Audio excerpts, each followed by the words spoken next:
अस्सलामु अलैकुम वरहमतुल्लाहि वबरकातुहू।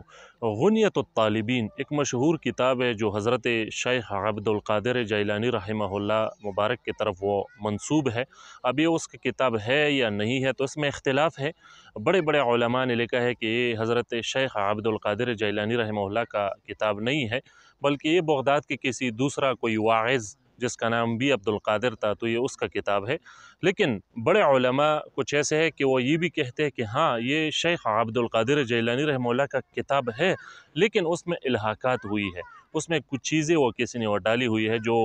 जिसकी निस्बत इन शेख अब्दुल क़ादिर जैलानी रहमहुल्लाह की तरफ वो ठीक नहीं है। तो ये दोनों आरा पाए जाते हैं। बहरहाल इस किताब के हवाले से इंजीनियर मोहम्मद अली मिर्ज़ा वो एतराज़ात करते हैं कि देखो, गुनियतुत्तालिबीन में शेख अब्दुल क़ादिर जिलानी रहमहुल्लाह ने वो अहनाफ को मुरजिया लिखा है और उसको इन्हीं एक गुमराह फ़िरका लिखा है। और इस तरह से इस किताब में इन्हीं कुछ और मसाइल भी ऐसे हैं। तो उसका नाम लेकर यानी ये बताया जाता है कि देखो, अहनाफ जो ख़ुद को यानी शेख अब्दुल क़ादिर जिलानी रहमहुल्लाह का मुरीद बताते हैं, उसकी मुरीदीन है, वो इस किताब को पढ़ भी नहीं सकते। और इसमें वो चीज़ें हैं जो इनके ख़िलाफ़ जाते हैं, अहनाफ के ख़िलाफ़ जाते हैं। तो इस किताब के हवाले से ये एक पूरा इंटरव्यू वो आपके साथ वो शेयर करता हूँ जो मुहक्किक आलिम मुफ्ती राशिद महमूद रज़वी साहब से इन्हीं किताब के बारे में इन्हीं वो सवालात हुई है। तो आप वो देखो, उन्होंने तकरीबन सारे सवालात का वो जवाबात वो दिए हैं इस किताब के हवाले से, तो इंशाल्लाह फ़ायदा होगा, आखिर तक देख लो। मिर्जा साहब कहते हैं कि जिस शेख अब्दुल कादिर जिलानी के नाम पर तुम चंदे इकट्ठे करते हो, 11वीं पका पका कर खाते हो, तुम में इतनी हिम्मत नहीं है कि उसकी किताब गुनियत तालिबीन में से नमाज का तरीका बता सको। और वो कहते हैं कि गौसे पाक ने हनफियों को गुनियत तालिबीन के अंदर गुमराह या जहन्नमी फ़िरका लिखा है। तो इस हवाले से वज़ाहत फरमा दें कि क्या इसकी हकीकत है। जहाँ तक आपका दूसरा सवाल है ना कि हनफियों को शेख अब्दुल कादिर जिलानी रहमतुल्लाह अलैह ने गुमराह लिखा है, तो ये तो वहाबी उलमा भी मान गए हैं, उनकी किताबों के अंदर भी ये बात तस्लीम शुदा है। अभी आप मुबशर लाहौरी ने तर्जमा किया गुनियत तालिबीन का, वो तर्जमा निकाल के देख लें। उसने भी नीचे इसके फुट नोट पे लिखा है कि इसके बाद नुस्खों के अंदर हनफिया की जगह पे गस्सानिया का जो ना वो लफ्ज़ है। और मेरे पास जो कदीमी कुतुब खाना से शाया शुदा गुनियत तालिबीन अरबी वाली और इस तरह बैरूस से जो छप के आ रही है गुनियत तालिबीन, उसके अंदर भी गस्सानिया का लफ्ज़ है, हनफिया का नहीं है। ये बाद में मुआनिदीन और मुतअस्सिबीन ने शेख अब्दुल कादिर जिलानी रहमतुल्लाह की किताब के अंदर मिलाया। हमारे पास जो अरबी नुस्खे हैं उनके अंदर ये हनफिया का लफ्ज़ मौजूद नहीं। तो ज़ाहिर है कि ये कार्रवाई बाद के जो मुखालिफिन हैं उनकी है।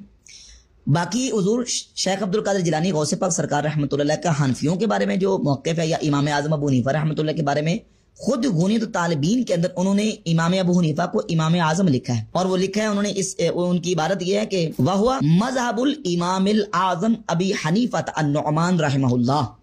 इमाम आज़म अबू हनीफ़ा को लिखा, हालांकि खुद वो फ़िक़्ह के अंदर इमाम अहमद इब्न हंबल रहमतुल्लाह के मुक़ल्लिद और पैरोकार हैं। जगह जगह पे अपनी किताब के अंदर वो लिखते हैं, क़ाला इमामुना अहमद इब्न हंबल रुविया अन इमामिना अहमद इब्न हंबल, हमारे इमाम अहमद इब्न हंबल ने ये फरमाया, हमारे इमाम अहमद इब्न हंबल से ये रिवायत किया गया, अमातना अला मज़हबिही व हशरना फी ज़ुमरतिही, अल्लाह ताला हमें उन्हीं के मज़हब पर मौत दे और उन्हीं के ग्रोह में हमारा क़यामत के दिन हशर फरमाए। तो वो फ़िक़ी जो मुजतहिदीन की आरा और उनके फतावाजात हैं, उसमें शेख अब्दुल कादिर जिलानी गौसे पाक सरकार रहमतुल्लाह ताला अलैह वो इमाम अहमद बिन हंबल के फतवे पर अमल करते थे, उनकी तक़लीद करते थे। अब जो आपका पहला सवाल है कि आप नमाज का तरीका जो ना वो गुनियत तालिबीन से पढ़ के सुना दें, तो मैंने कई दफ़ा पढ़ के सुनाया कि देखिए, अगर उन्होंने रफ़ाई दैन का वहाँ जिक्र किया तो उन्होंने नमाज में नाफ के नीचे हाथ बांधने का जिक्र भी किया है। एक तरफ आप लोग ये कहते हैं कि अब कुरान और सुन्नत से आपकी नमाज साबित नहीं है, और अब आप शेख अब्दुल कादिर जिलानी की नमाज जो है वो किताब से नमाज साबित करवाने पर तुले हुए। कोई एक आपका स्टेशन होना चाहिए ना, एक क्राइटेरिया रखें। हम जो है वो जो हमारे उसूल हैं, सबसे पहले कुरान, फिर हदीस, सहाबा इकराम के अक़वाल व आसार, इजमाए उम्मत, इस तरीके से हम लेके चलते हैं। जहां तक आ जाती फ़िक़ी आरा और मुजतहिदीन के फतावाजात, उसमें खुद हुजूर शेख अब्दुल कादिर जिलानी रहमतुल्लाह ताला अलैह ने अपनी किताब गुनियत तालिबीन की पहली जिल्द सफ़ा 116 पर लिखा है कि वो मसाइल कि जिनके अंदर इज्तिहाद को दखल हो, जैसे कि आम शख्स का नबीज़ तमर पीना मुक़ल्लिदन अबी हनीफ़ा रहमहुल्लाह, इमाम अबू हनीफ़ा रहमतुल्लाह का मुक़ल्लिद बनकर, और दीगर और मसाइल का जिक्र करके कहते हैं किसी शाफ़ई और किसी हम्बली को इस बात की इजाज़त नहीं है कि वो इमाम अबू हनीफ़ा के मुक़ल्लिद का इनकार करें। यानी उन्होंने इस बात की रुख़सत दी کہ جو جس امام کا پیروکار ہے فقہی مسائل کے اندر وہ اپنے امام کے مطابق عمل کرے گا۔ اب دیکھیں دین کے مختلف سبجیکٹس ہیں، مختلف موضوعات ہیں، یعنی علم حدیث ہے، علم تفسیر ہے، علم جو ہے نا وہ فقہ ہے، علم تصوف ہے، یہ مختلف سبجیکٹس ہیں۔ حضور غوث پاک سرکار رحمۃ اللہ تعالی علیہ وہ ہمارے تصوف میں امام ہیں، یوں کہہ لیں ہمارے تصوف کے اندر استاد ہیں، ہمارے ٹیچر ہیں، اور فقہ کے اندر ہمارے امام اعظم ابو حنیفہ رحمۃ اللہ علیہ۔ ایک اسٹوڈنٹ جاتا ہے کالج کے اندر، یونیورسٹی کی طرف پڑھنے کے لیے، اسکول کے اندر، تو اب جب اسے کوئی مسئلہ پیش آتا ہے، جس سبجیکٹ کا مسئلہ ہوگا وہ اپنے اسی استاذ اور اپنے ٹیچر سے رہنمائی حاصل کرے گا، چونکہ دین کے مختلف سبجیکٹس ہیں، مختلف مضامین ہیں۔ تصوف ایک الگ مضمون ہے، فقہ ایک الگ مضمون ہے، اور خود غوث پاک سرکار رحمۃ اللہ علیہ نے اس بات کی اجازت دی کہ فقہی آراء کے اندر، فقہی فتاوی جات کے اندر جو جس امام کا پیروکار ہے، جس امام کے فتوے پر عمل کرتا ہے وہ اس پر عمل کرے گا، کسی دوسرے کو انکار کی اجازت نہیں ہے۔ تو چونکہ ہم فقہ کے اندر، فتویٰ کے اندر امام اعظم ابو حنیفہ رحمۃ اللہ کے پیروکار ہیں، فقہ کے اندر ہمارے ٹیچر امام ابو حنیفہ ہیں، ہمیں جب فقہ کا مسئلہ پیش آتا ہے تو امام اعظم ابو حنیفہ سے پوچھتے ہیں، نماز، روزہ، حج، زکوٰۃ، اس کے جتنے اختلافی اجتہادی مسائل ہیں وہ ہم اس میں امام ابو حنیفہ کے فتوے پر عمل کرتے ہیں، اور جب تصوف کی بات آتی ہے اور ان موضوعات کی بات آتی ہے تو تصوف کے اندر ہم حضور شیخ عبد القادر جیلانی غوث پاک سرکار رحمۃ اللہ کے جو ان کا موقف ہے اور ان کی جو رہنمائی ہے وہ لے کے ہم عمل کرتے ہیں، اس میں اعتراض والی بات ہی نہیں۔ اب سوال یہ کہتے ہیں کہ آپ شیخ عبد القادر جیلانی کا طریقہ نماز کیوں نہیں بیان کرتے؟ بھائی شیخ عبد القادر جیلانی سے پوچھ رہے ہیں وہ کس کا بیان کر رہے ہیں؟ وہ امام احمد بن حنبل کے فتوے کو بیان کر رہے ہیں۔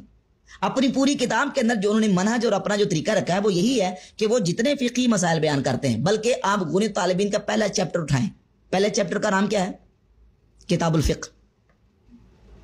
فقہ کا چیپٹر، اس پہ فقہ کے مسائل بیان کیے ہیں، اور فقہ کے مسائل انہوں نے تمام وہ بیان کیے ہیں جو امام احمد ابن حنبل رحمۃ اللہ تعالی کا موقف ہے، چونکہ وہ فقہی مسائل میں امام احمد بن حنبل کے فتوے پر عمل کرتے تھے، اور ہم فقہی مسائل میں امام اعظم ابو حنیفہ رحمۃ اللہ کے فتوے پر عمل کرتے ہیں، لہذا وہ اپنی جگہ پہ درست ہے اور ہم اپنی جگہ پہ فقہی مسائل میں درست۔ اچھا، تو امید کرتا ہوں کہ آپ نے وہ ایک کلپ پورا سن لیا ہوگا، اور آپ کے ذہن میں اگر کسی کے ذہن میں بھی اس غنیۃ الطالبین کتاب کے حوالے سے اشکالات ہوں گے تو وہ ختم ہو گئے ہوں گے اور آپ کو حقیقت کا اندازہ ہو گیا ہوگا۔ دیکھو، اگر کوئی آپ کو حوالہ دیتا ہے کہ غنیۃ الطالبین میں لکھا ہے کہ احنافی مرجئہ ہے،